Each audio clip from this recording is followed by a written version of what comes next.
Vamos a ver acá. Entonces, me están preguntando por mis contactos. Pues si se van a Instagram, van a poder encontrar, si entran a Instagram, van a poder encontrar,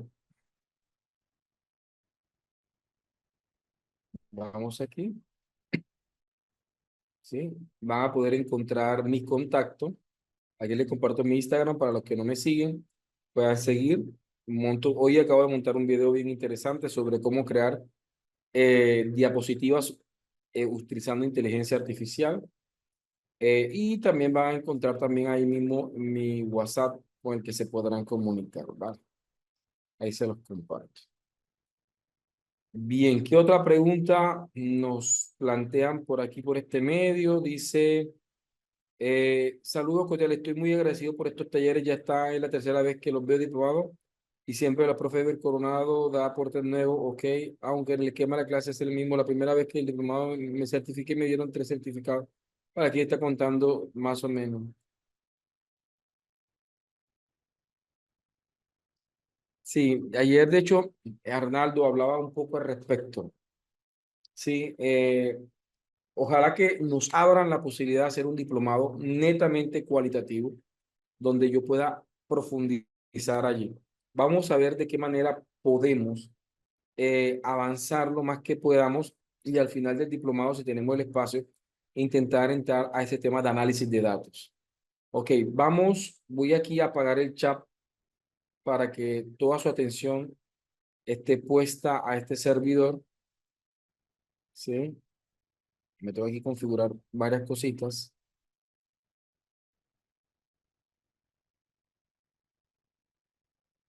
Bien, vamos a ver.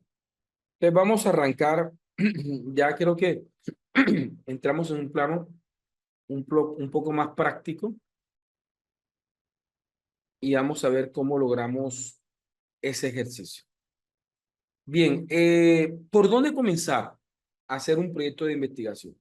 ¿Cuál es el punto de partida de una investigación? Es un debate muy interesante y creo que lo mencionaba ayer, que a muchas personas les he escuchado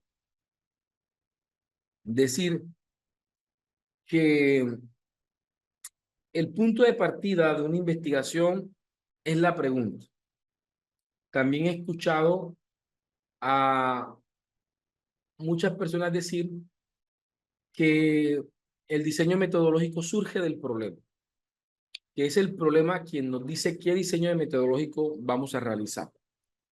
Ayer aclaraba un poco sobre esto, pero ayer mismo les decía que tenemos que considerar ciertos elementos.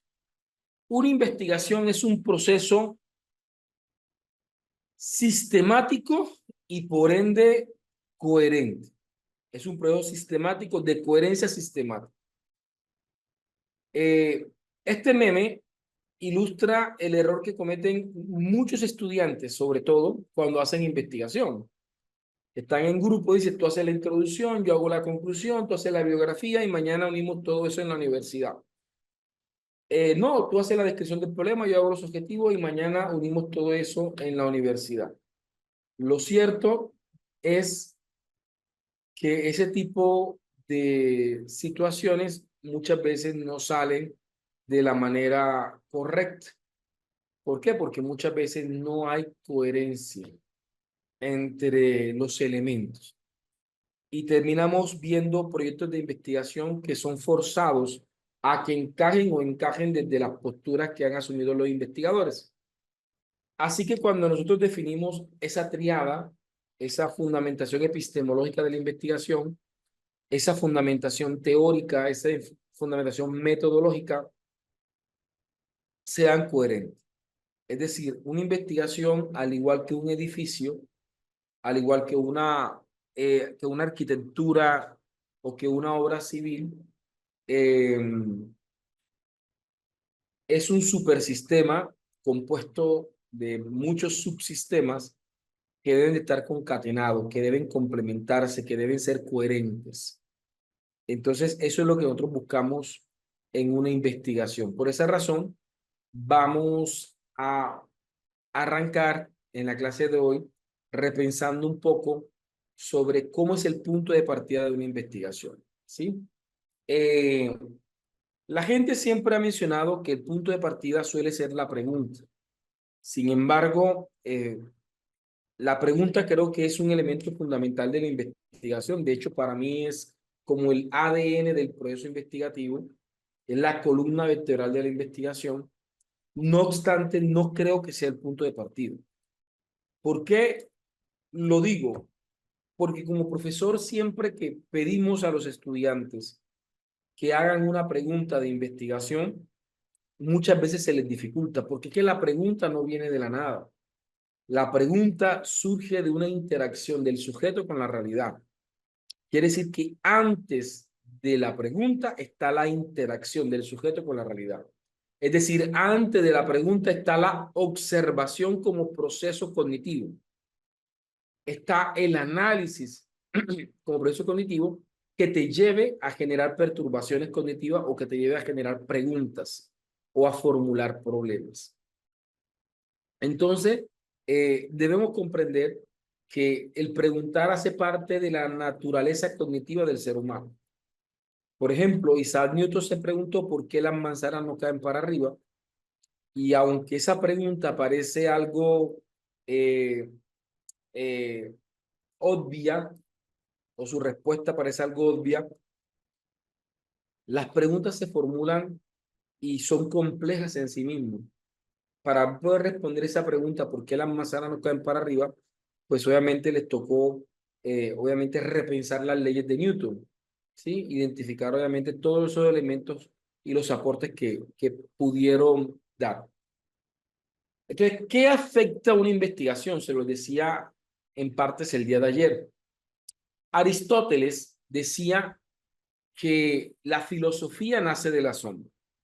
Aristóteles decía, la filosofía nace del asombro.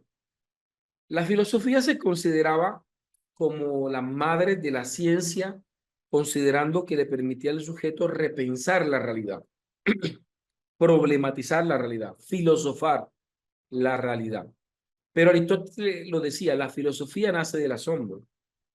Entonces, una de las cosas que tenemos que tener la capacidad los investigadores es de poder problematizar, de poder observar de una manera distinta las realidades que para nosotros son comunes. ¿Cuántas personas no vieron que las manzanas caían? ¿Sí? Sin embargo, y era algo común de todo el mundo, para todo el mundo es común ver que una manzana se cae. Pues claro, la manzana se cae del árbol y cae, que es lo raro, no hay nada raro. Entonces la gente estaba tan acostumbrada de que la manzana cayera que preguntarse, oye, pero ¿por qué las manzanas caen para abajo y no caen para arriba? Es decir, ¿por qué cuando salen, por qué no salen flotando? ¿Por qué no salen hacia el cielo? ¿Por qué salen hacia la tierra?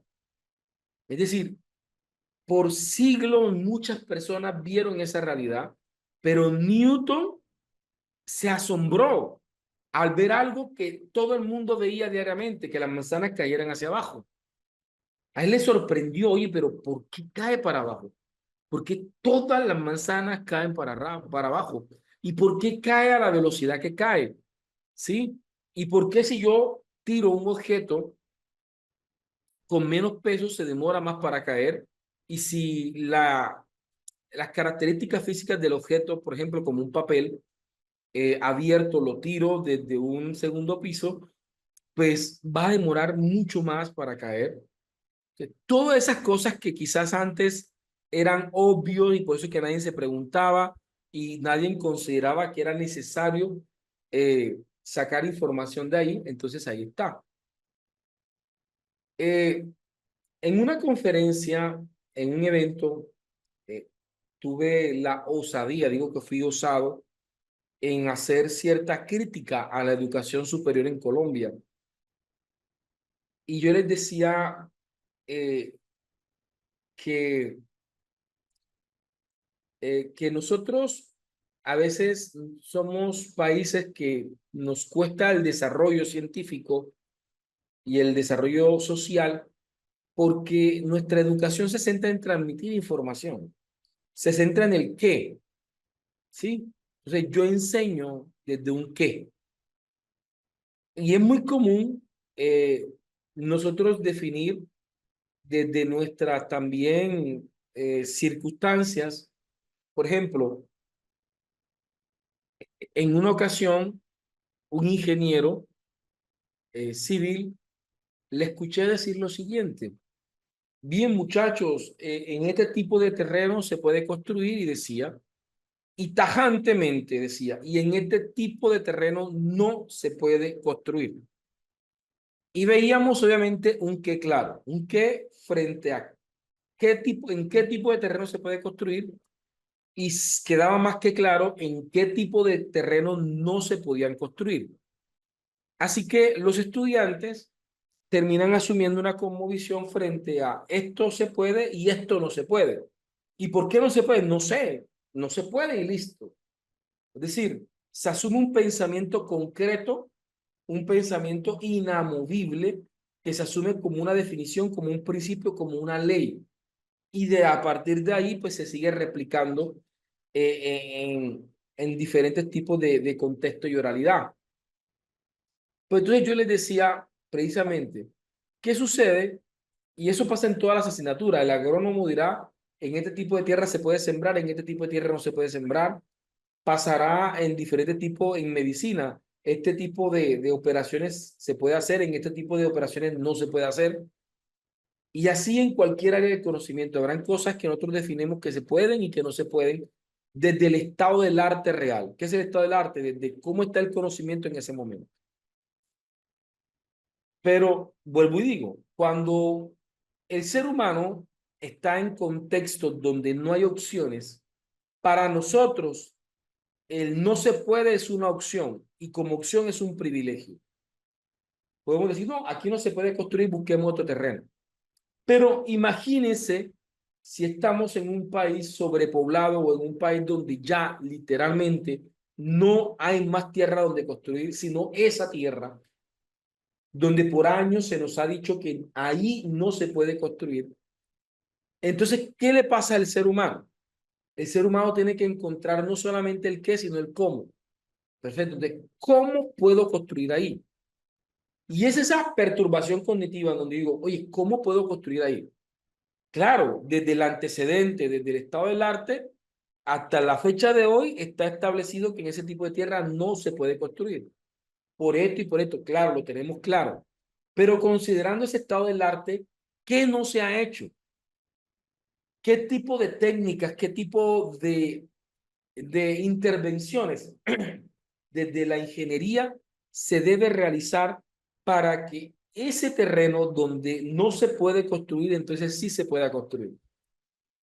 En una escasez, por ejemplo, en el caso de Emiratos Árabes, donde hay sábanas de kilómetros y kilómetros de desierto, donde por muchos siglos, te digo, allí no se puede cultivar, esa tierra es muerta, no se puede cultivar.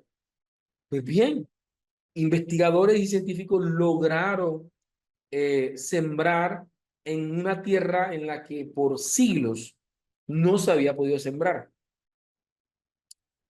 Entonces, las investigaciones nacen de eso, nacen de la capacidad de nosotros de no asumir hechos concretos, sino de poder nosotros encontrar el cómo. Y nos va a pasar como Benjamin Franklin dijo, ¿sí? Eh, o a Thomas Edison, ahora creo que es Thomas Edison, me corrigen si estoy equivocado. Se le atribuye a uno de estos dos, creo que es a Thomas Edison, que cuando le preguntaron qué había sentido fracasar más de 1000 veces intentando crear la bombilla, él decía, yo no fracasé 1000 veces, yo encontré 1000 formas de cómo no hacer la bombilla, pero llegó el momento que todo ese caminar, todo ese fracaso, lo llevó a encontrar el cómo y poder ejecutar ese cómo y poder establecer ese cómo. Entonces, las investigaciones nacen de esa capacidad. Entonces, el punto de partida de una investigación no es la pregunta. La pregunta es importante, pero el verdadero punto de partida de una investigación es la observación, es la interacción del sujeto con la realidad. ¿Quién dice eso? Lo dice Jean Piaget en la teoría de la equilibración para hablar sobre los procesos cognitivos para la construcción del conocimiento. Es decir, el sujeto está en un estado de acomodación, está en un estado de equilibrio.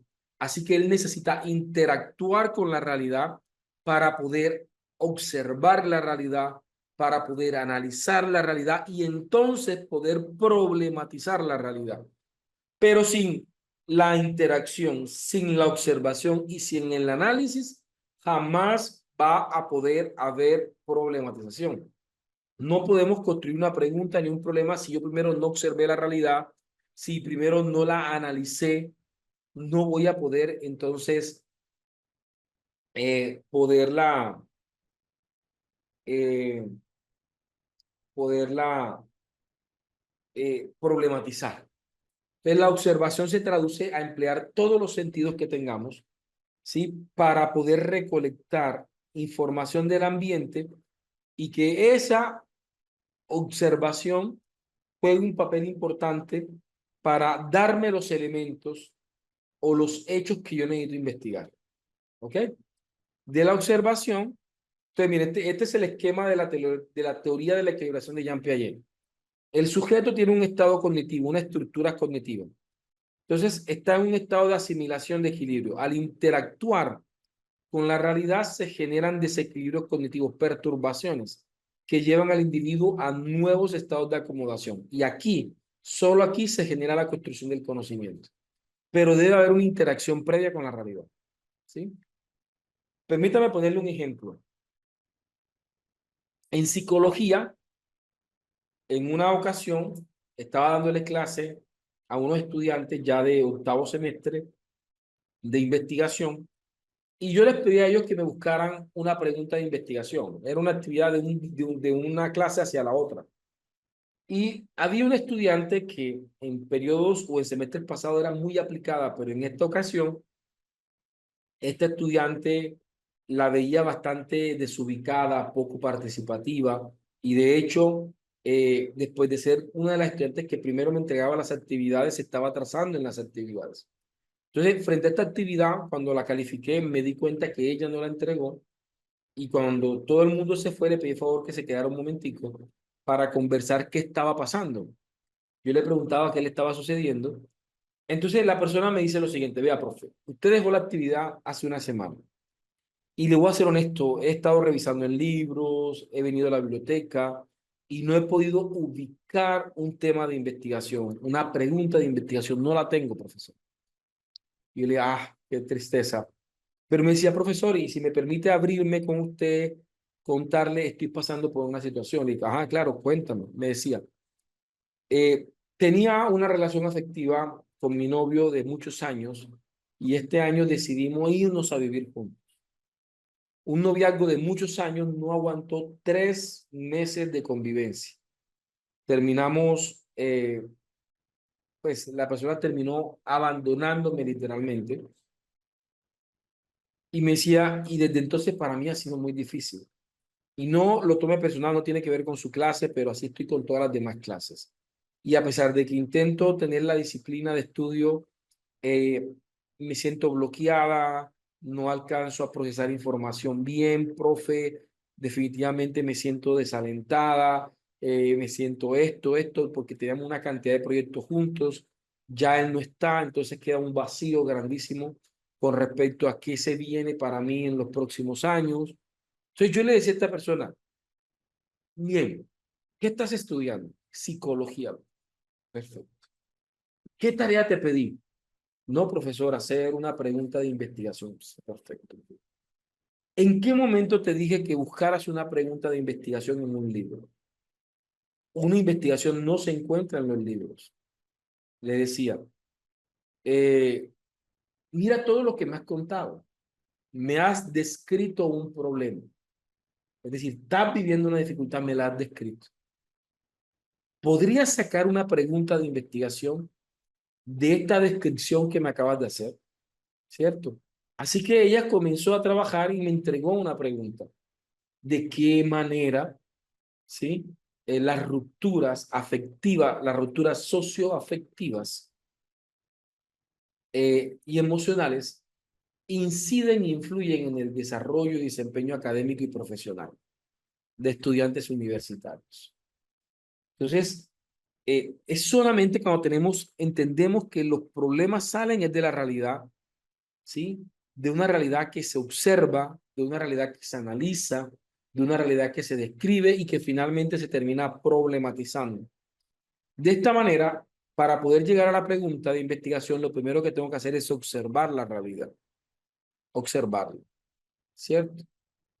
Seguidamente, debo analizar esa realidad. ¿Y qué es el análisis? Separar el todo en partes para que comprendamos cada parte y entonces podamos entender el todo. Describir esa realidad y entonces podré problematizar la realidad. Entonces, desde esta perspectiva, nosotros necesitamos hacer ese ejercicio de problematización. Toyota, en la empresa Toyota en la década de los 70, creó una técnica que se conoce como la técnica de los 5 por qué, ¿sí? En la cual proponían que una concatenación de porqués nos permitían llegar a la raíz de los problemas. Ellos decían que un problema era como un iceberg, de tal manera que lo que vemos del problema es solamente la superficie, ¿sí? Y que para poder llegar a la raíz del problema tenemos que hacer una concatenación de por qué, ¿sí? De porqués, de porqués. Y esa concatenación de por qué permite hacer análisis, ¿sí? Entonces, ese análisis, por ejemplo, vamos a hacerlo acá. Vamos a pasarlo un momentito aquí. Unas técnicas para hacer análisis están, por ejemplo, las técnicas del mapa Ichikawa, también conocido como mapa de espina de pescado. Es un mapa que nosotros podemos diseñar en el cual nosotros en la cabeza del pescado ponemos la pregunta, el efecto, el problema. Por ejemplo, en este caso, mala administración de las finanzas personales. ¿Ya? Mala administración de las finanzas personales. Y este problema, este efecto, que sería como el efecto, ¿sí? Le anteceden unas causas o unos posibles factores, ¿sí? Y esos factores serían como causas posibles de ese problema. Entonces nos preguntamos, primer por qué, nivel 1 del por qué, primer por qué. ¿Por qué hay mala administración de las finanzas personales? Ah, porque no hay ahorro, porque hay gastos excesivos, porque hay pocos conocimientos financieros, solo hay una sola fuente de ingreso, no se manejan presupuestos, hay deudas, etcétera. Ok, ya resolvimos el primer porqué en el nivel 1. Ahora hacemos el segundo porqué. ¿Por qué? Entonces aplicamos el segundo porqué en cada una de las respuestas del nivel 1. ¿Por qué no hay ahorros? Ah, porque no hay hábitos de ahorro, porque no hay planes de ahorro, porque no hay cultura de ahorro. Perfecto. ¿Por qué hay gastos excesivos? Porque se compran cosas necesarias, consumo deliberado del actor, no se planifican compras. Sí, ¿por qué no se manejan presupuestos? Porque te preguntamos. Cuando ya tenemos definido el nivel 2, podemos hacer el nivel 3. Entonces lo hacemos. ¿Por qué no hay hábitos del ahorro? Y hacemos nuestras propias subdivisiones y finalmente nuestras próximas divisiones.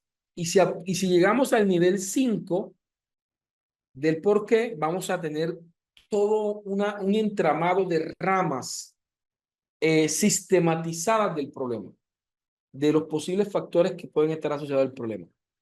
Por eso es que este tipo de recursos son importantes para hacer análisis de problemas. En el material de apoyo, permítanme, les muestro. En el material de apoyo, he reservado muchas plantillas. De hecho, son cientos de plantillas que ustedes pueden tener para hacer diferentes tipos de recursos, entre los cuales están el tema de el análisis de problemas. Por ejemplo, si yo me voy a las investigaciones empírico-analíticas acá en el material de apoyo y se van donde dice plantillas editables, van a encontrarse que hay aproximadamente 27 plantillas editables. Pero dentro de cada plantilla editable, por ejemplo, vamos a abrir acá una de las que están ahí, que es causa-efecto.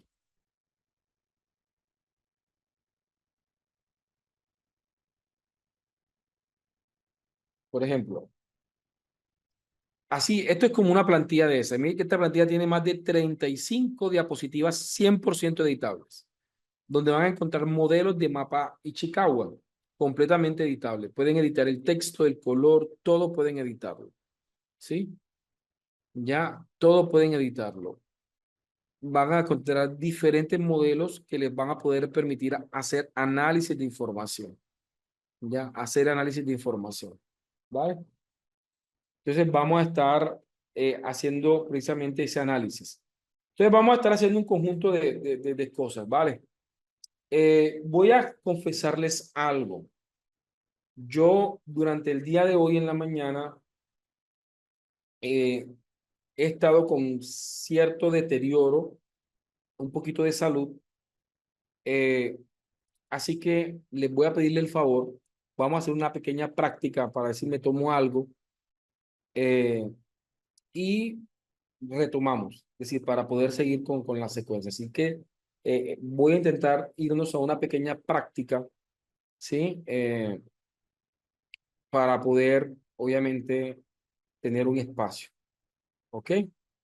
Entonces, o ya solicité que me trajeran algo para poder retomar y entonces lo voy a estar aquí haciendo. Que aquí tenemos todas estas plantillas con las cuales ustedes pueden repensar sus problemas. Entonces, veamos. Vamos aquí. Vamos aquí. Entonces, observo la realidad y analizo la realidad. Observo la realidad y analizo la realidad. Entonces, esto nos permite tener un marco de coherencia sistémica.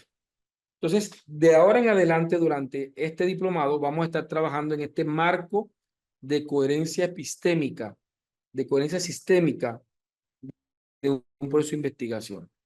Y vamos a comenzar haciendo esto. ¿Por qué hice esto? Es inédito, esto es de este servidor. Es una estructura sistemática del proceso investigativo. No es una camisa de fuerza. Si ustedes consideran que pueden mejorarlo, lo pueden hacer definitivamente. Me ha funcionado a la hora de poder parametrizar la inteligencia artificial para que me acompañe en el proceso investigativo. Aplica tanto para investigaciones quanti como para investigaciones quali, con pequeñas adaptaciones, obviamente. ¿Ok? Entonces, cuando vamos a trabajar con la inteligencia artificial, lo primero que tenemos que hacer es un conjunto de prompts que nos permita parametrizar a la inteligencia artificial para observar la realidad. Entonces, tenemos ya nuestro primer prompt. Vamos a adaptarlo. Voy a coger una realidad. Me voy a ir para Canva, ¿sí? Con las cuales vamos a estar trabajando. Permítanme acá. Si yo alcanzo a abrir aquí un poquito esto. Entonces, vamos a estar presentándoles, pues si lo logro hacer. Comencemos con una investigación. Permítanme ver.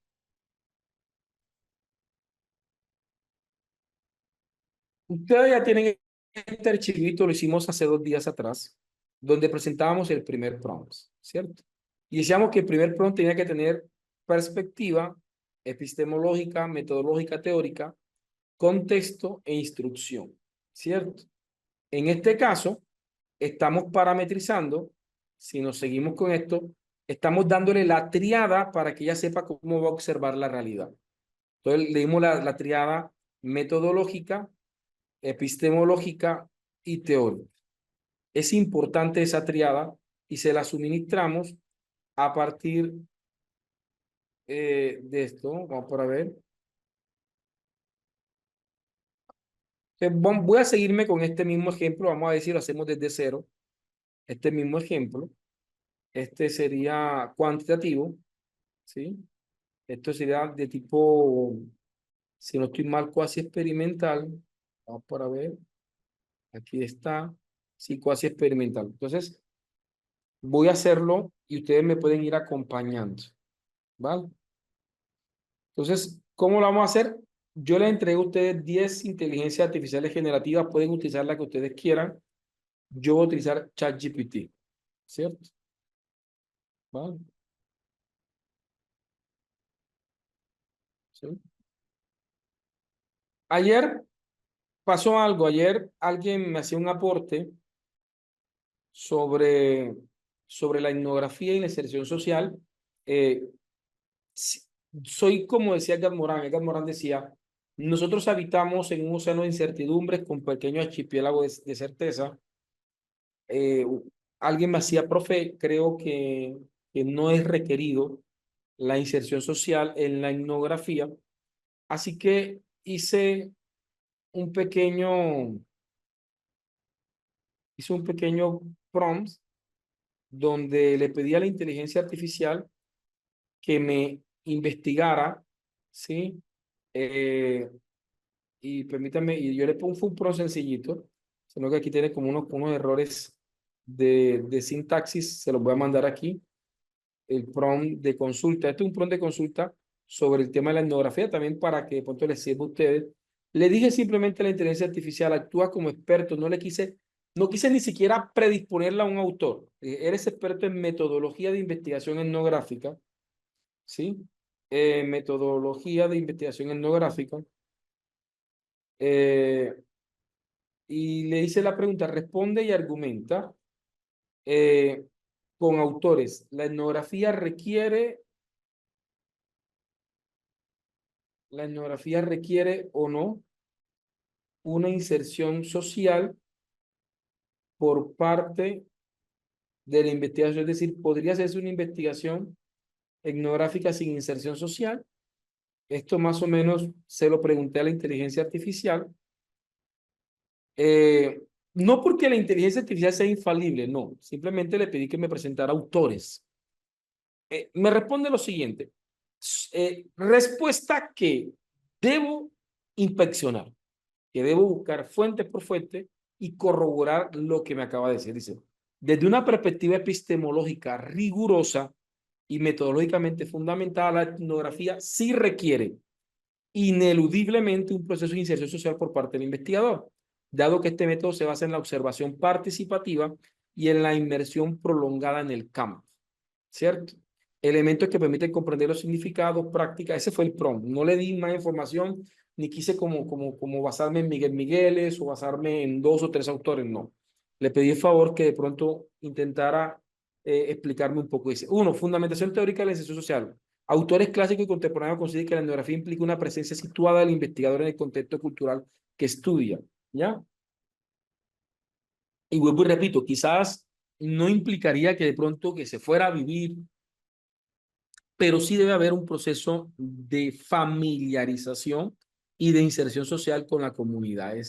Es como algo, vuelvo y repito, no soy experto en etnografía, pero tengo muchos amigos que son etnógrafos, como tres o cuatro, porque de pronto, pero para mí son muchos.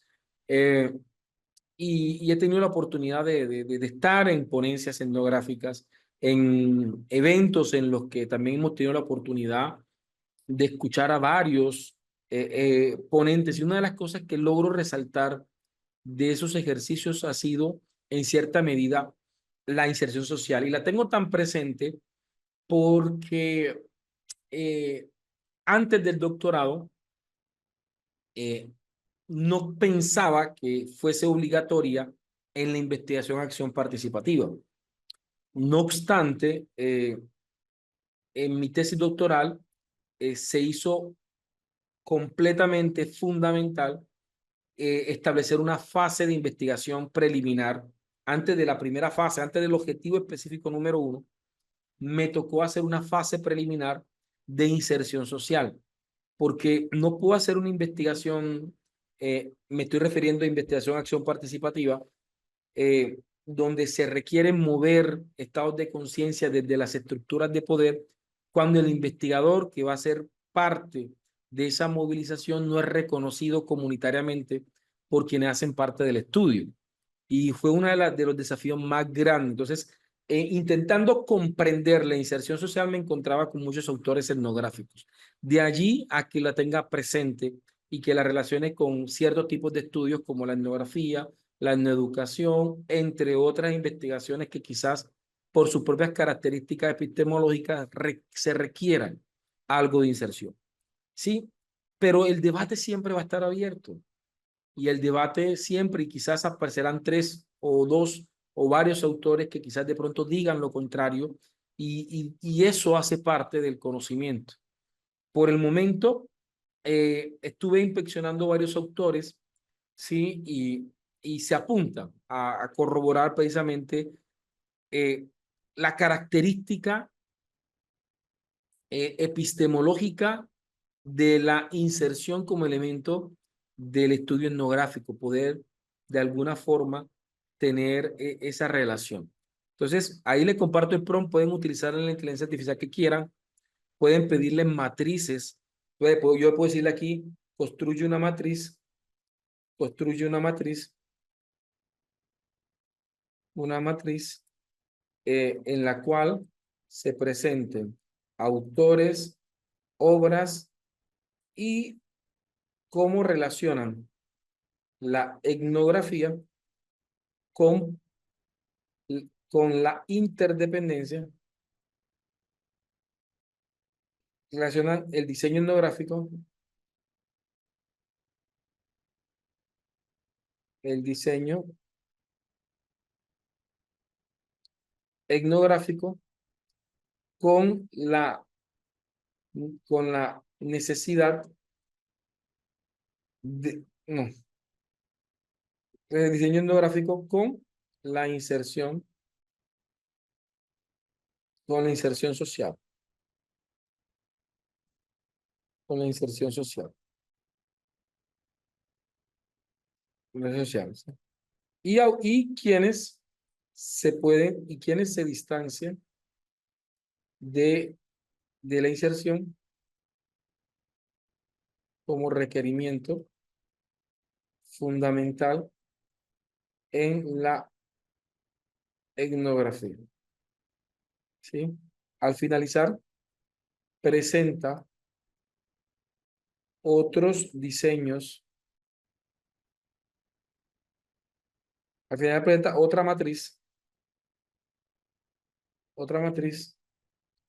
con diseños, con otros diseños o métodos que requieren inserción social por parte del investigador. Vamos a ver si eso no lo facilita. Esperemos a ver qué dice matriz. Aquí nos está generando pues la matriz, ¿sí? De los autores, pues, este es bastante clásico, dice la necesidad de la inserción total en la vida cotidiana del grupo estudiado para comprender sus prácticas, creencias dentro desde adentro. ¿Sí? Introduce el concepto de descripción densa que requiere una inmersión profunda para interpretar los significados simbólicos de la cultura. Defiende que la etnografía requiere presencia prolongada e inserción activa para construir conocimiento situado. Postula una etnografía donde la inserción es esencial para la co-construcción del conocimiento. Aquí me generan los autores. Dice, autores que se distancian del requerimiento tradicional de inserción. Aquí me plantea a George Marcus, inserción fragmentada en varios contextos. Y Martin, este sí hay que buscarlo, cuestiona el grado y la intensidad de la inserción. ¿Qué otro tipo de métodos? Está la etnografía clásica, la investigación acción participativa. Yo les voy a ser honesto. Yo hice mi primera investigación acción en la maestría y era de los que pensaba que no era requerido la inserción social. Pero en el doctorado me encontré con unos autores fuertes en términos sociocríticos y y entendí la importancia de la inserción social en la investigación acción participativa. Miren que yo no les mencioné IAP a la IA, sin embargo me la reconoció en ese aspecto. Etnografía virtual, investigación narrativa, investigación basada en artes. Pues bien, aquí me presenta unos métodos. Estos métodos no estoy muy familiarizado con ellos, así que no tengo mucho que decir al respecto. Sí la reconozco en la IAP, la reconozco en la etnoeducación, la conozco en la etnografía, en donde se requiere cierto nivel de inserción social. Entonces, ahí se los dejo. ¿Por qué hago esto? Para que también vean este recurso como para salir de dudas. Ahí comité de investigación. Entonces, para salir de esas dudas, les podría servir sin ningún tipo de inconvenientes. ¿Ok? Ahora, con esto no estoy diciendo que ya está absolutamente no. Simplemente una consulta preliminar habrá que reafirmar y se podrá obviamente dejar el debate abierto las veces que sea necesario. Entonces, voy aquí a ir a Explora GPT. Me voy a Scholar GPT con la que voy a trabajar. Recordemos que Scholar GPT es una base de datos, por lo cual puede ser bastante asertivo utilizarla. Y voy a utilizar el mismo prompt que utilicé acá, el mismo prompt para partir del mismo estudio, ¿cierto? Para partir del mismo estudio. Entonces, lo primero que yo les sugiero que ustedes puedan hacer es precisamente, uno, presentar ese prompt con esa triada epistemológica, teórica y metodológica, ese contexto y una instrucción. Esta instrucción es de la matriz de UVA que dimos ayer. Le dice, considerando lo anterior, vamos a hacer una lectura rápida para tenerla presente lo que hicimos. Dice, eres experto en investigación cuantitativa. Estamos definiendo perspectiva. Empírico-analítica, observa la realidad. ¿Cómo va a observar la realidad? Desde una mirada objetiva, deductiva, concreta en la realidad, que busca preservar y mostrar una realidad tal cual como es, en el cual se rechaza toda suposición e interpretación subjetiva metafísica de la realidad. Es decir, estamos negando el primer y segundo estado de Agustín Comte, que hablaba, o sea, que también negaba, porque era positivista, negaba toda como visión teológica de la realidad o metafísica de la realidad.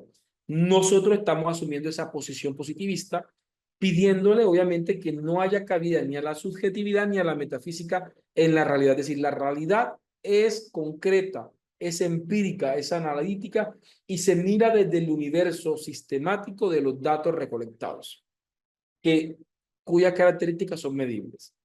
Realidad, la cual debes observar de manera concreta, basándote en datos numéricos y estadísticos.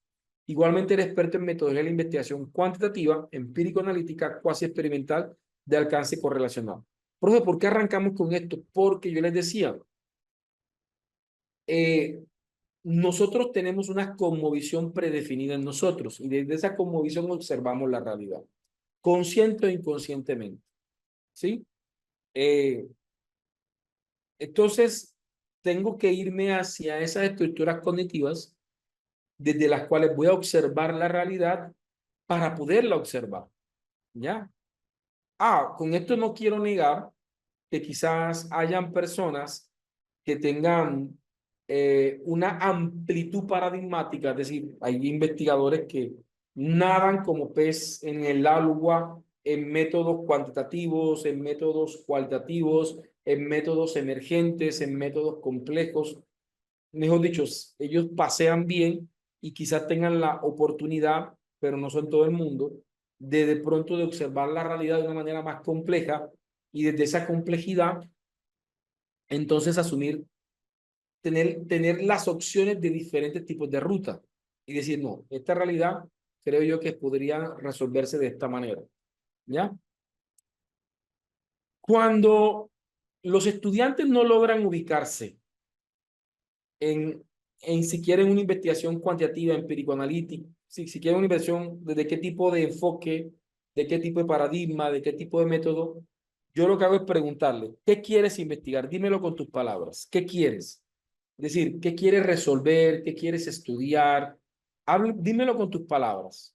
Entonces, si la persona dice, ay, profesor, mire, yo lo que quiero es, yo soy matemático y precisamente, profe, me doy cuenta a veces que yo le pongo música a los estudiantes y siento que la música les ayuda a que ellos puedan resolver los ejercicios con mayor rapidez y sobre todo cierto tipo de música. A mí me gustaría, profesor, investigar precisamente cuál es esa incidencia. Definitivamente, son suposiciones mías de que la música o cierto tipo de música ayuda a la comprensión de la matemática, profe.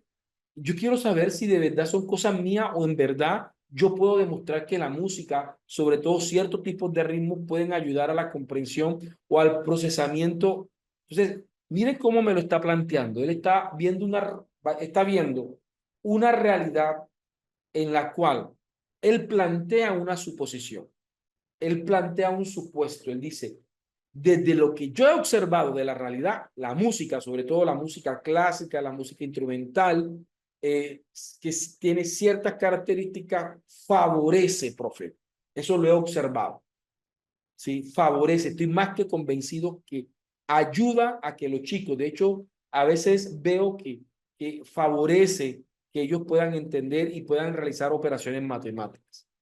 Entonces, ¿qué quiero? Estudiar y quiero demostrar eso. Entonces, ya automáticamente, cuando me dice qué quiere, ya yo automáticamente descarto gran parte de la intencionalidad cualitativa y me voy hacia un escenario cuanti.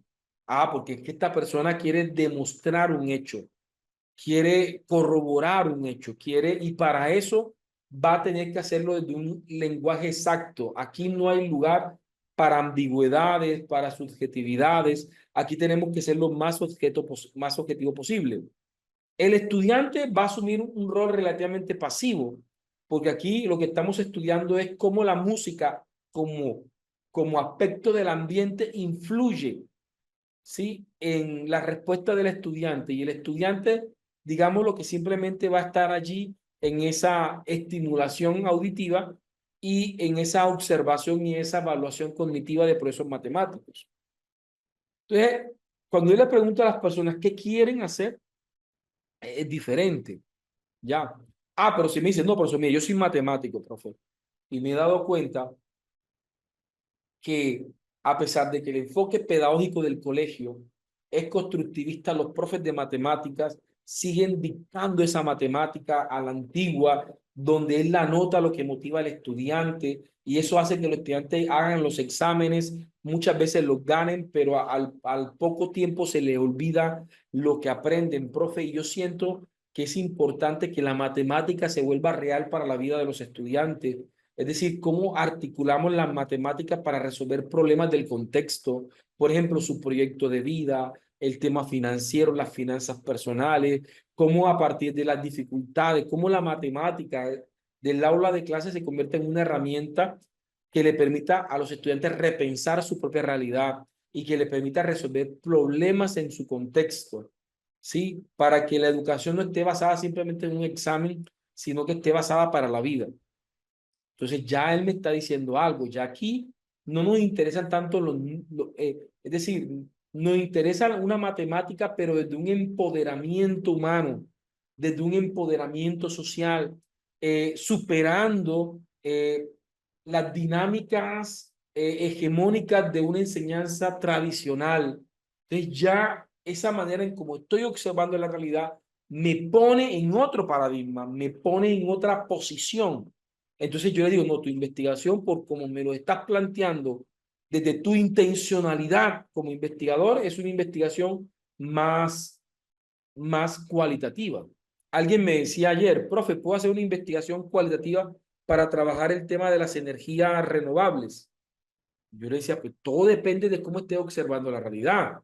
Sí, porque si tú me dices, profe, yo quiero diseñar un programa de bajos recursos, ¿sí? Que sea efectivo para que estrato 1, 2 y 3 comiencen a migrarse hacia la energía solar.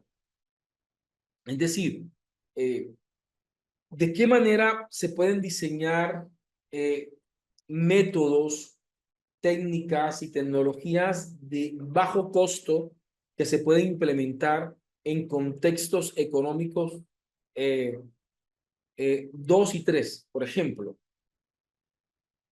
ese tipo de iniciativa es una iniciativa donde si yo voy a determinar un programa que sea factible financieramente, que sea económico contablemente, económicamente, que sea efectivo en términos de la luz que produce y el ahorro de energía que le produce a las habitantes, vemos que para poder demostrar que eso funcionó o no funcionó, necesitamos obviamente de una matemática básica. La realidad tengo que problematizarla de ser objetivo, no meterle emociones a esto, meterle número a esto que permita determinar si en verdad puede o no ser factible tener un programa. Eso sería cuantitativo. Pero, por ejemplo, si, eh, por ejemplo, si ya mi visión es eh, analizar, profesor, mire, el tema es que veo que hay ciertos estratos que tienen las condiciones económicas para migrar a la energía solar, pero me estoy encontrando que hay muchos mitos, muchos imaginarios, hay muchos miedos todavía en la población de dar ese salto hacia las energías renovables. Así que yo quiero hacer un estudio que me permita comprender los imaginarios principales de las poblaciones que quizás tienen las condiciones económicas, pero que no dan el salto a la energía renovable, porque quizás tienen muchos imaginarios, muchos mitos, no tienen todavía un conocimiento que le permitan apropiarse de estas tecnologías no solamente para su beneficio económico, sino que también para un tema ambiental. Entonces ahí vemos que hay la necesidad de hacer un estudio cualitativo para comprender esos imaginarios, para entenderlos y para poderlos intervenir. ¿Ya? Entonces todo depende de cómo observamos la realidad. ¿Sí? Entonces aquí tenemos esto.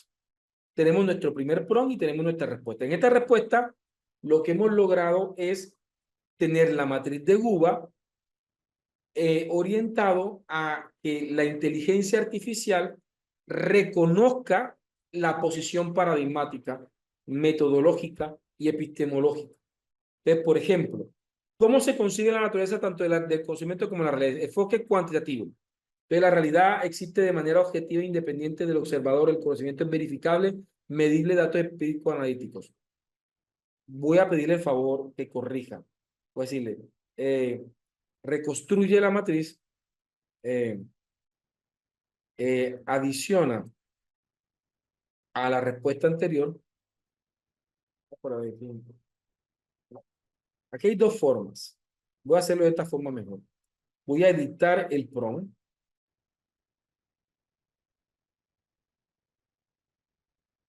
A ver si me deja editar el prompt. Voy a editar el prompt y en la parte de abajo voy a decir, vale, las respuestas deben estar contextualizadas al problema de mi investigación.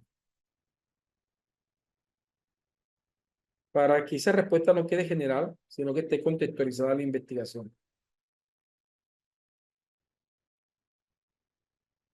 ¿Ok?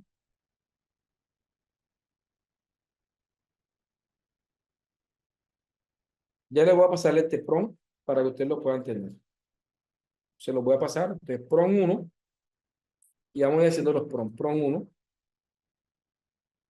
entonces los voy mandando.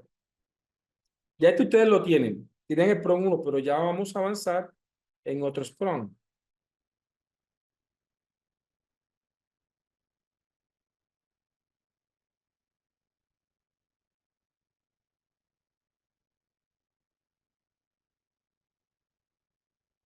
Este prompt es grandísimo.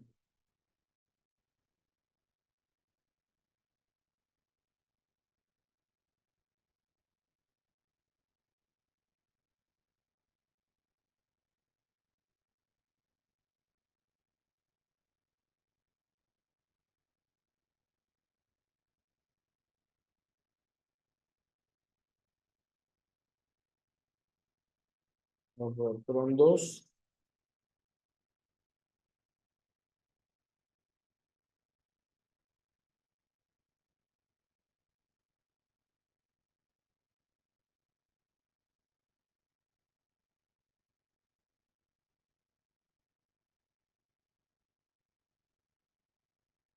Este es un mismo PROM.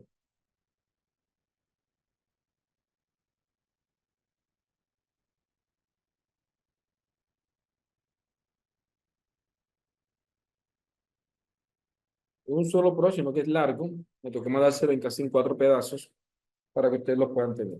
Entonces, cuando ya él aquí me entrega y me dice, el conocimiento objetivo, verificable y generalizable mediante el análisis de datos de pared, que la realidad es única, tangible, eterna e investigador y puede ser medida a través de instrumentos válidos. Dice, la realidad es observable de manera directa, independiente del sujeto que investiga. El conocimiento se genera. Se reconoce que las condiciones no pueden ser controladas completamente, pero es posible comparar grupos o situaciones similares para medir cambios observables y objetivos. Aquí me los presentas. Y abajo me presenta como una especie de relación con el problema. Aquí me genera como un resumen. Cuando ya yo tenga este primer prompt, vamos a hacer este segundo prompt. Le voy a decirle, actualiza tu memoria, ¿sí? Y considera lo anterior como, como la triada investigativa, ¿sí? Es decir, fundamento, fundamentación epistemológica, epistemológica, metodológica y paradigmática. Pero cuando yo digo actualiza tu memoria, ¿ya? Dice, entendido. A partir de ahora consideré que la tarea investigativa, y ahí me genera, ¿ya? Y me genera la tríada investigativa. Queda claro. Ya él sabe que desde esa realidad, que desde eso me va a observar, obviamente, la realidad. ¿Sí? Empírico analítico. Ok.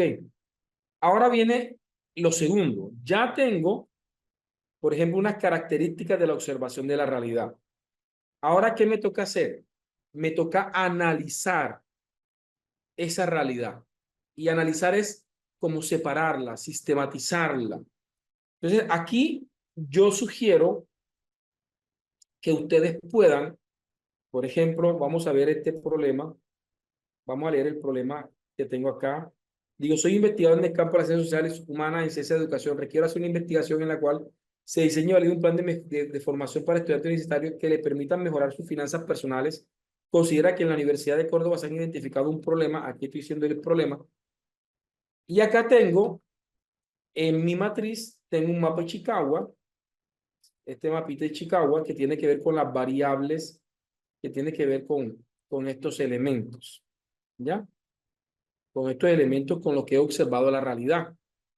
Así que voy a coger esta imagencita, este mapa de Chicago, y se lo voy a dar a la inteligencia artificial. ¿Sí? Se lo voy a dar a la inteligencia artificial para que ella lo tenga. ¿Sí? Entonces les voy a decir lo siguiente.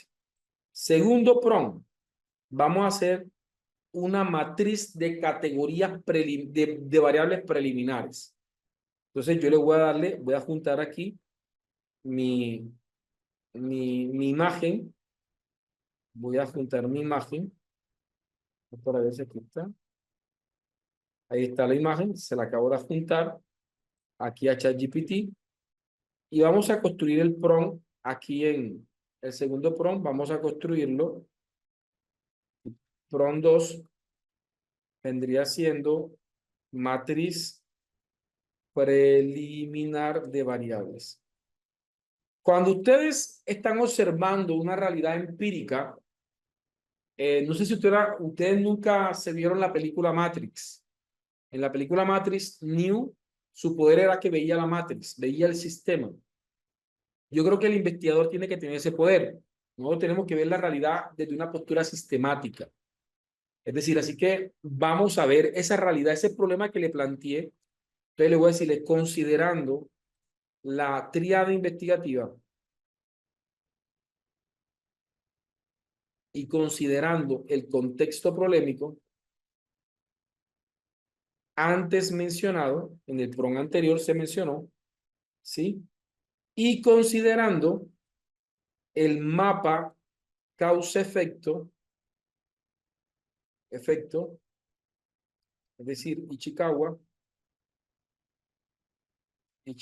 le voy a decirle, construye una matriz preliminar de variables, una matriz preliminar de variables, ¿sí? Considerando como variable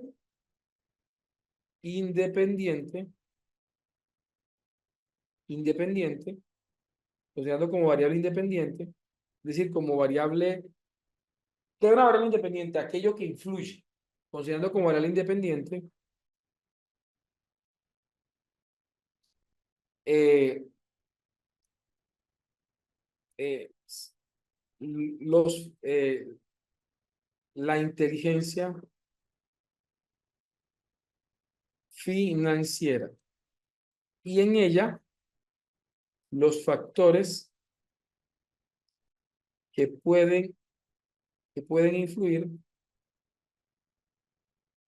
en, en las finanzas personales.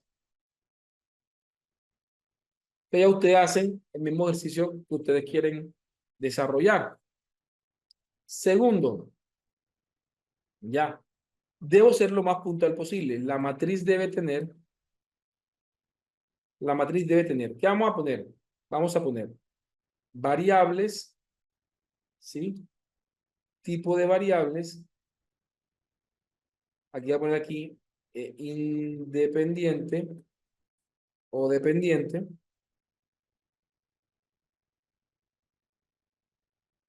Dependiente. Moderadora.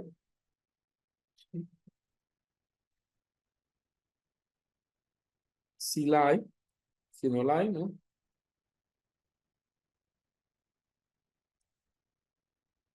Vamos a ver acá. Vamos por aquí subvariables.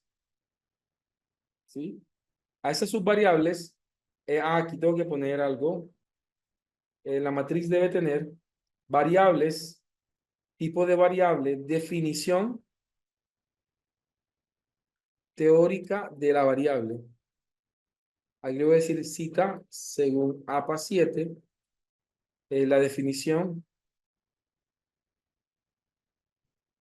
debe ser operacionalizable, ¿sí? Debe ser operacionalizable. Operacionalizable. Porque nos interesa una definición que se pueda sistematizar. Si no, no nos interesa. Subvariables. Estas subvariables deben salir o tener relación directa con la definición de la variable. ¿Sí? Vamos a poner aquí definición de las subvariables y finalmente vamos a poner dimensiones e indicadores. ¿Sí? Vamos a ponerlo. ¿Sí? Eso importante es esto. Eh, eh, las variables principales, yo sugiero que no tengamos más de 3 variables. ¿Sí? Deben ser máximo 3. Ya cuando tengo un proyecto con 3, 4, 5, 6 variables, no es que no se pueda, simplemente que puede hacer que el trabajo sea un poquito más complejo. Entonces, si podemos ser eficientes con el número de variables con las que vamos a trabajar, sería una buena recomendación. Aquí tengo literalmente este ejemplo desde una investigación cuanti con el que estoy haciendo un análisis de la realidad. Le adjunté simplemente el mapa de Chicago para que le sirva y puse este prompt. Ok. Hasta el momento lo único que nos está dando son matrices. ¿Por qué las matrices? Porque las matrices es un recurso de análisis, de revisión, de inspección que les va a facilitar a ustedes tomar decisiones. No, no me gusta esto, modifícame esto. Por ejemplo, aquí dice inteligencia financiera. Dice que es de tipo de variable independiente. Definición: la inteligencia financiera se refiere a la capacidad de una persona para comprender y aplicar conceptos financieros, gestionar ingresos y gastos, tomar decisiones de ahorro, inversiones y endeudamiento de manera informada y estratégica. ¿Sí? Dice sus variables: conocimiento financiero, comportamiento financiero, actitud hacia el dinero. Si estoy de acuerdo, bien; si no, corrijo. Definición de sus variables: dominio de conceptos básicos, prácticas de planificación, control de gastos, dimensión de educación financiera básica, ¿vale? Aquí me está diciendo indicadores, nivel de conocimiento de finanzas, frecuencias de ahorro, planificación de gasto, uso de presupuesto, toma de decisiones, ¿ya? Dice, pues, gestiono las finanzas personales. Gestión de las finanzas personales viene siendo la dependiente. Capacidad de una persona para administrar adecuadamente sus recursos financieros. Tiene sus variables: presupuesto, ahorro, endeudamiento, y aquí me plantea unas relaciones. Formaciones financieras, que una variable moderadora, puede ser un plan financiero que yo haga y se presenta como una variable independiente, pero de carácter moderadora, ¿sí? Y esto es si se desea incluir la intervención en diseño cuasi experimental, que es factible. Entonces aquí estoy haciendo como el análisis. Entonces ya yo sé que esa realidad empírica que estoy observando la estoy sistematizando en tres principales variables, que son las que van a ser objeto de mi estudio y desde las cuales yo voy a desarrollar lo que voy a desarrollar. ¿Sí? Aquí les voy a compartir el segundo prompt para irnos a una práctica. Pero antes de la práctica quiero, y también les voy a compartir el mapa Ichikawa por si lo requieren. Permítanme preguntarles si se ha entendido lo que este servidor ha intentado explicar. Me comentan si hemos estado bien, porfa.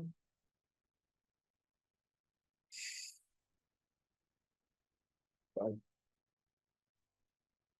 ok. Permítanme, voy a apagar el chat porque se me olvidó poner el prompt. Voy a poner el prompt 2. Ahí está. Y les voy a compartirle también el mapa Ichikawa. ¿Sí? Y vamos a tomarnos una práctica donde vamos a hacer esta, pero vamos a hacer un tercer prompt para que la práctica no sea un poquito más larguita. Regálenme un segundito. Voy a compartir aquí el mapa Ichikawa que hice. No pretendo que el mapa Ichikawa tampoco sea perfecto, pero es un ejercicio. Vale, tenemos nuestro segundo prompt. Ahora, ¿qué puedo hacer con este prompt? Hagamos que quiero hacer un ejercicio preliminar, ¿cierto? Y para ver cómo está, por ejemplo, las finanzas personales. Si quiero trabajar sobre las finanzas personales. Y voy a hacer un instrumento pequeño, simplemente un instrumento pequeñito, ¿sí? Que me permita hacer esto, ¿vale? Entonces, vamos aquí a hacer un pequeño instrumento. Yo le voy a decirle, considerando la variable, ¿sí? Voy a hacerlo acá en este prompt 3. Prompt 3. Voy a decirle, considerando la variable dependiente, sus variables, ¿sí? Dimensiones e indicadores, le voy a decirle, construye una escala de Likert en la cual desde una matriz, ¿sí? Bajo una escala de frecuencia, es decir, 1, nunca; 2, casi nunca; 3, ocasionalmente; 4, casi siempre; y 5, siempre, siempre, ¿vale? Puedas evaluar, puedas diagnosticar, diagnosticar, diagnosticar, pueda diagnosticar, ¿sí? las finanzas personales de los estudiantes. Voy a decir, el protocolo debe tener, se pone aquí encabezado del instrumento, ¿sí? Recolección de información sociodemográfica del estudiante, objetivo del instrumento, eh, o, eh, orientaciones para diligenciamiento, la matriz con la escala de Likert. Aquí le voy a decir lo siguiente. Voy a decir, la matriz debe tener, la matriz debe tener, lo voy a decirle acá, por ejemplo, vamos a ponerlo acá, eh, variable, eh, aquí, dimensión más bien, dimensión a subvariable, dimensión,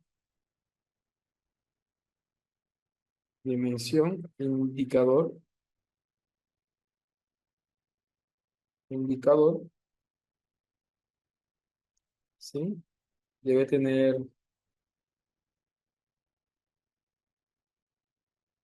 indicador y aquí uno, dos, tres ítem o número de ítem, ¿sí? Va por aquí el ítems, va por aquí 3 ítems por indicador, 3 ítems por indicador, por cada indicador. Y aquí si ponemos 1, 2, 3, 4, 5, que sería la escala de evaluación, ¿sí?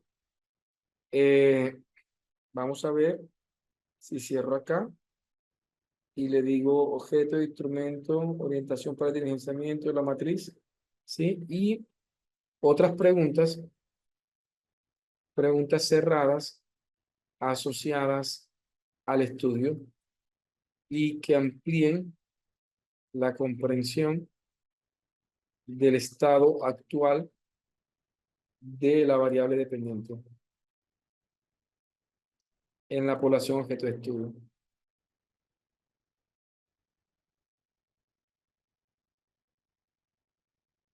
¿Qué hice aquí, mi estimado? Bien, dado que tengo ya una matriz preliminar y que quizás de pronto quiero tener como un acercamiento para comprender el problema y saber más o menos cómo está la variable dependiente antes de, pues, porque es que tengo que ver cómo se manifiesta también el problema en la comunidad, yo puedo determinar esto, ¿ya? Así que voy a copiar acá y voy a pegar esto en mi estudio y vamos a ver cómo me entrega una respuesta. Me va a entregar un instrumento, ¿ya? Me va a entregar un instrumento. Vamos a esperar que lo hagamos, ¿sí? Me va a generar la matriz.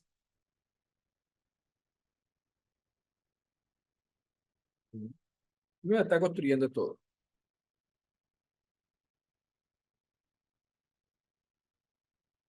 ¿sí?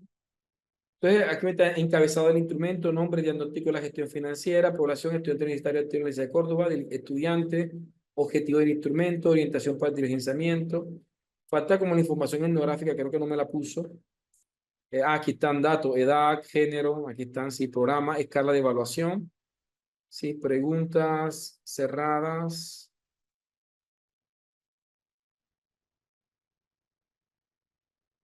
Me dice que hay una tabla.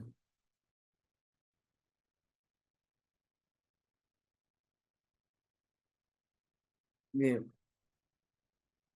pero no me gustó cómo me la entregó. Vale. Voy a decirle, no. reconstruye la matriz, ¿sí? De tal forma que la matriz de escala de líquido. De tal forma, ¿ok? Por cada indicador eh, a- eh,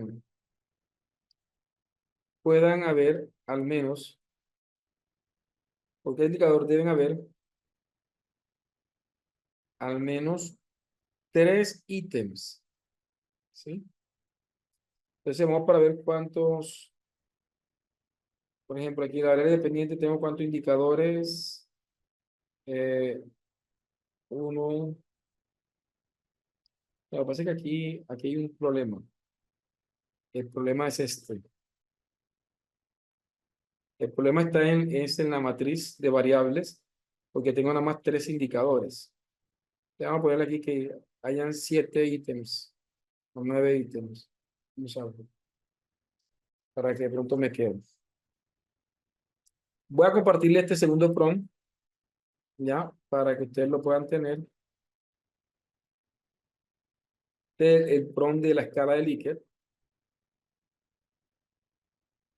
Ah, pero qué pena con ustedes. Ya me acabo de dar cuenta porque tienen la manito levantada. Porque no estaba compartiendo absolutamente nada. Entonces les voy a compartirle el prompt. Este es el prompt de la escala de Likert.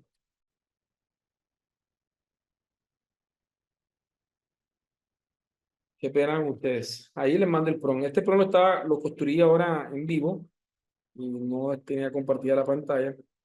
Mil disculpas. Y le pedí que me corrigiera para que me pusiera más ítems. Aquí me puso más ítems en la escala. Pero bien, ya corregido esto, le voy a pedirle a la inteligencia artificial, y con esto termino para que vayamos a la práctica. Le voy a pedir a la inteligencia artificial que créame eh, en un documento de un documento punto docx la prueba, el protocolo completo, incluyendo la nueva matriz. ¿Sí? ¿Qué le estoy pidiendo? Que me construya el documento en Word. ¿Ya? Pues estoy en ChatGPT. Quizás de pronto el que construye el documento no vaya a funcionar en otras inteligencias artificiales. En el caso de ChatGPT sí va a funcionar, sí me va a crear el documento. Pero ya en otras no garantizaría. Pero bien, en el caso de las otras, pues copian, se llevan al Word y arman la escala ustedes mismos. Vamos a ver cómo me responde la inteligencia artificial. ¿Cómo me responde? ¿Vale?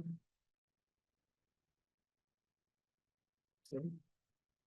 ¿Cómo me responde? Mira, aquí me generó el archivo protocolo diagnóstico de finanzas personales para yo poder de pronto aplicar el instrumento. Mira, aquí me genera un documento en Word. ¿Sí? Protocolo de relación diagnóstica de finanzas personales, encabezado del instrumento, objetivo del instrumento, orientaciones, escala de la respuesta, información sociodemográfica, ¿sí?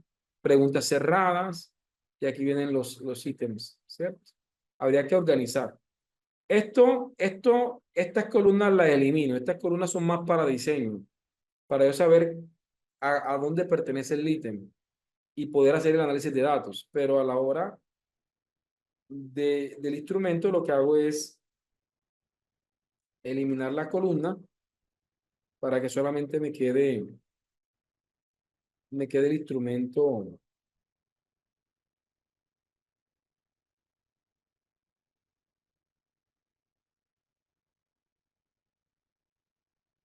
Vamos para ver aquí, para que me quede el instrumento más o menos así.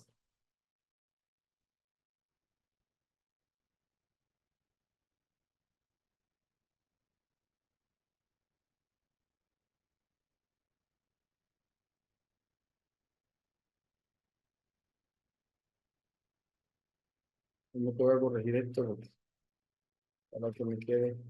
Y ya ustedes, aquí sí me toca hacer esto como me lo creo. Pero ahí tengo como el instrumento ya hecho con la IA. Aquí me dice, llevo un registro mensual de todos mis ingresos, planifico mis gastos. Este es un instrumento muy preliminar, muy sencillo, para explorar más o menos cómo se manifiesta el problema en el contexto. Entonces, les voy a regalarle el prompt con el que construí el documento. Fue un prompt sencillito, donde simplemente le dije, crea, crea un documento, punto doc, eh, con el protocolo completo. Completo. ¿Ok?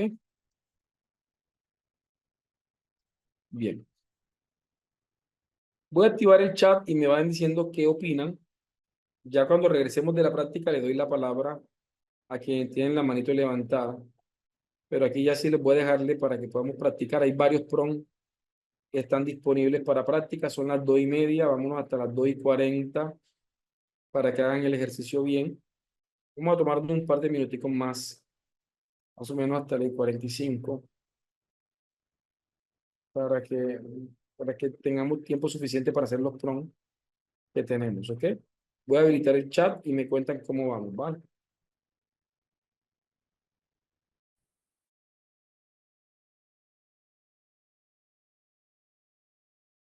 Bien, como me han dicho que tienen problema para los prompts, voy a juntarles aquí el archivo en Word donde tengo el prompt, ¿vale? Para que sea un poquito más fácil poder trabajar. Ah, no me dejan.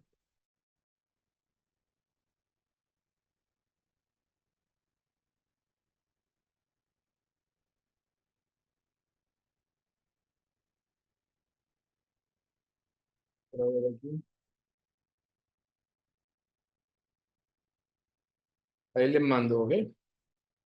Ahí les mandé el archivo con los prompts. Cuéntenme cómo les fue. ¿Pudieron probarlo? ¿Qué les pareció? Para ver si alcanzamos a hacer 2 prompts más antes de que se acabe la clase.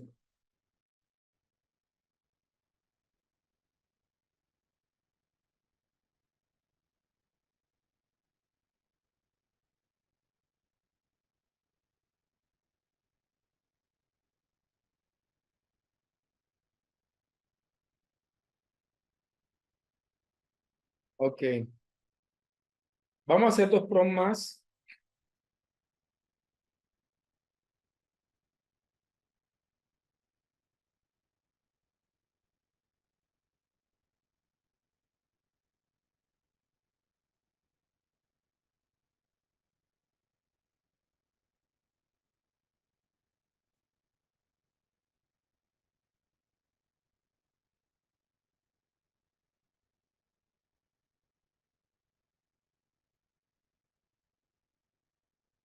Vale.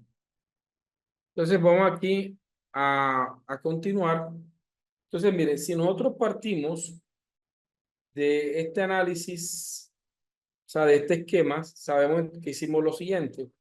Los primeros prompts parametrizamos la manera en cómo iba a observar la realidad, le presentamos una estructura de la realidad, sistematizada de la realidad, pero ahora vamos a intentar, para poder hacer la descripción, necesitamos tener datos empíricos.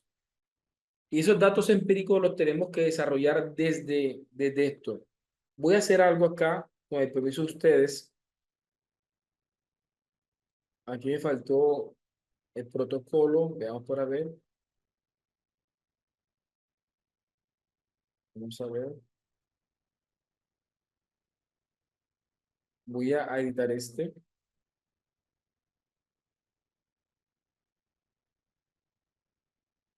archivo. Abrir, plan inicial. Vamos en el prompt 3.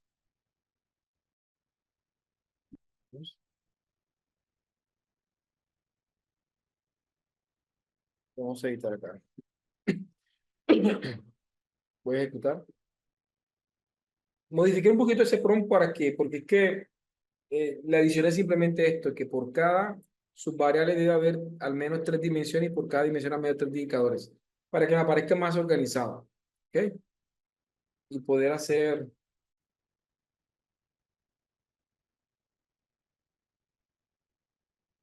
pero yo creo que esto tendría que hacerlo acá más bien. Sí, vamos a poner pausa acá. Yo creo que va acá.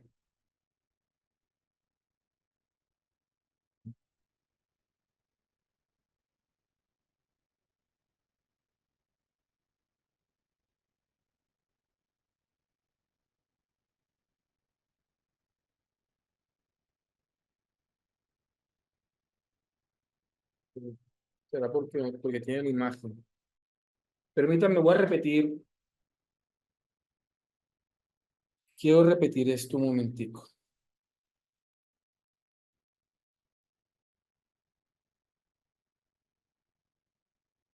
Un momento. Porque es que cometí una pequeña falla eh, en debemos que me construya esto, en las variables, porque me creó, o sea, me puso unas dimensiones y me puso unos indicadores generales y no me lo sistematizó. Ahora lo voy a sistematizar para que me quede de manera correcta. Cuando termine de hacer esto, les voy a compartir este chat para que lo tengan también. Vamos a ver, dejemos que se ejecute.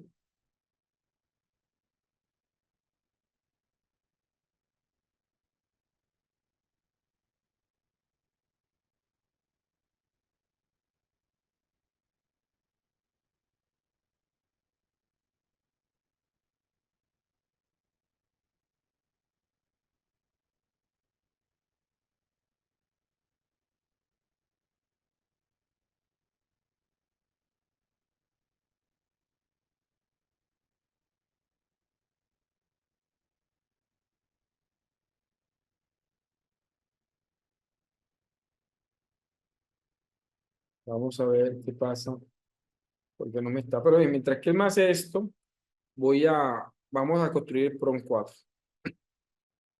En el PROM 4, en esa lógica, como ya le planteé una cosmovisión y más o menos le planteé cuáles son los objetos de estudio en términos de variables, es decir, cómo estoy viendo la realidad desde la sistematización que estoy haciendo, y voy a comenzar a describir. Las descripciones cuantitativas tienden a ser muy deductivas, es decir, buscan sostener eh, el problema o describir el problema desde una realidad empírica, es decir, con datos, con estadísticas, con informes. Y esos informes tienen que arrancar desde una visión muy universal, es decir, muy mundial, es decir, cómo se manifiesta el problema a nivel mundial, cómo se manifiesta a nivel regional, cómo se manifiesta a nivel nacional y cómo se manifiesta a nivel local. Es decir, la descripción tiene que ser deductiva de lo general a lo específico. Así que considerando esto, tengo que recolectar datos. Así que le voy a pedirle a la inteligencia artificial que, considerando,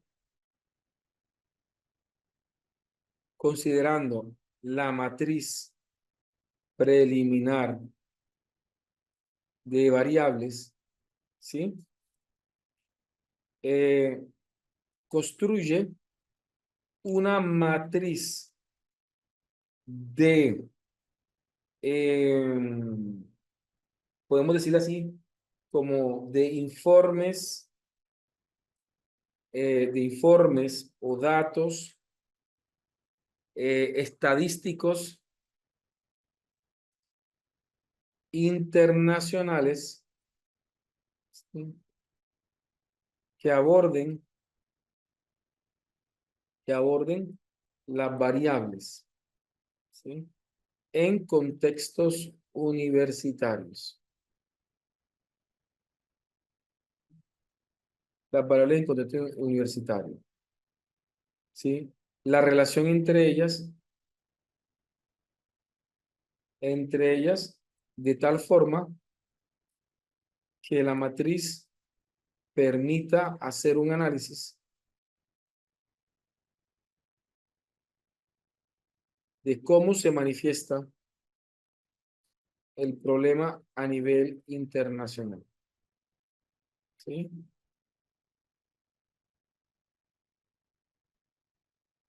Prioriza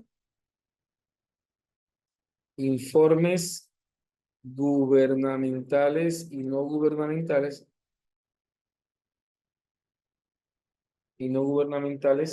internacionales, ¿sí? O autores reconocidos. Vale, entonces la matriz debe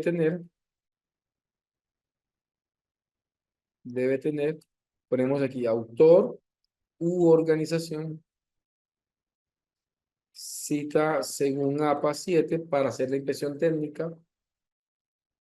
Ponemos aquí año, el año es importante, año, vamos a decirle que no sea superior, vamos a poner que sea superior a 10 años, y creo que 10 años es mucho. Cita según norma APA, ponemos aquí cita explícita, URL explícita.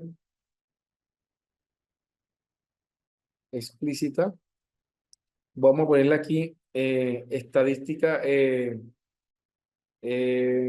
objetivo del informe o del estudio, estadísticas relevantes, aportes a la descripción del problema, ¿cierto? Porque esta materia la estoy preparando para la descripción del problema, ¿cierto? Vale, vamos aquí a ejecutar y envío.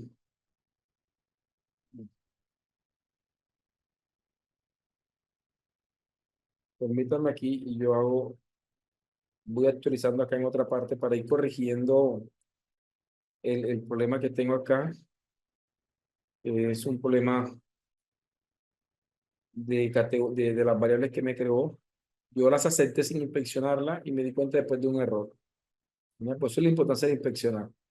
Pero voy a copiarla para que ustedes la vean, para ver cómo se comporta en este chat. Vamos a ejecutar, mandamos. Entonces aquí me va a crear una matriz. No le dije el número de autores. Voy a poder decir mínimo 10. Acá me está pidiendo GPT permiso para entrar a base de datos. Para el día lunes, que es nuestra próxima clase, voy a hacer la descripción del problema ya, completamente la descripción del problema.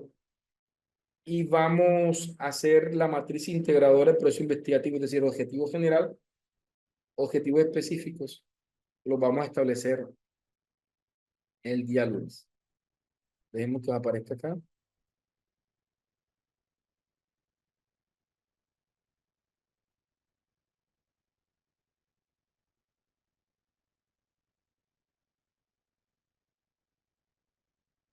Aquí.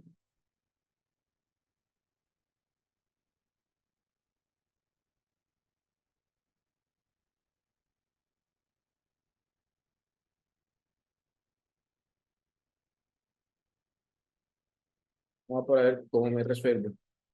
Aquí me está generando la matriz. Miren la matriz que me genera. La OCDE dice medir el nivel de educación financiera de adultos en países miembros. Solo el 38% de los jóvenes adultos poseen niveles de adecuados de conocimiento. Esto es un dato interesante. Menos del 30% de los jóvenes necesarios reportan haber recibido. Entonces, aquí hay unos datos estadísticos que me pueden servir para la descripción del problema. Yo puedo ampliar esto. Yo le puedo decirle, construyeme, por ejemplo, estos son a nivel internacional. Ahora le puedo pedirle a la misma inteligencia artificial que realízame una matriz similar a nivel latinoamericano y colombiano. Al menos 10 fuentes. Es decir, que me haga lo mismo, pero ya voy a tener, acá tengo 5 fuentes, si las inspecciones está todo bien, son 5 fuentes importantes, y acá tendré otras 10 fuentes, y estos elementos me pueden ayudar a hacer una descripción desde lo general, y ya después, a partir de datos que yo le voy a suministrar, puedo crear la descripción de cómo se manifiesta el problema en el contexto en el que estoy investigando. Entonces ahí están. Voy a pasarles este prompt, este prompt de las matrices, que sería el prompt que falta. Aquí se los voy a mandar.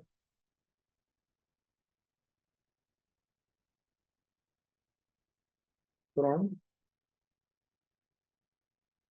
ahí se los voy a mandar. Que fue este último prompt. ¿Sí? Ya les voy a mandarle este documento actualizado con el último prompt que hice. ¿Sí? Y aquí ya quedamos listicos para la descripción del problema para el lunes. ¿Sí? Me comentan si la metodología les está gustando, si sienten que estoy siendo asertivo o si tienen alguna recomendación, con todo gusto se las haré todo lo posible de atendérselas. ¿Vale? Voy a juntarle acá el archivo. Me toca literalmente cerrar.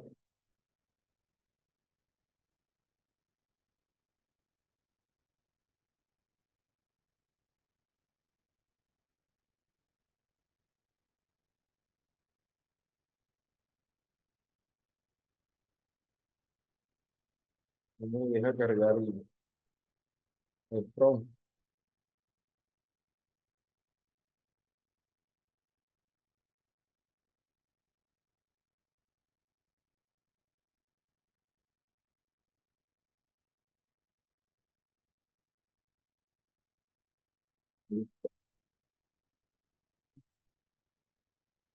Perfecto.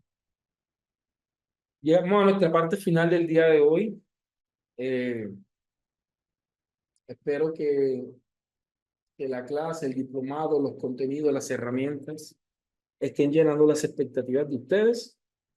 Y pues bien, nos vemos el día lunes, que este fin de semana sea un fin de semana muy óptimo para ustedes. Eh, nos vemos el lunes, ¿vale? No dejen de seguirme para seguir en contacto. ¿Ok? Vale, muchas gracias. Bendiciones.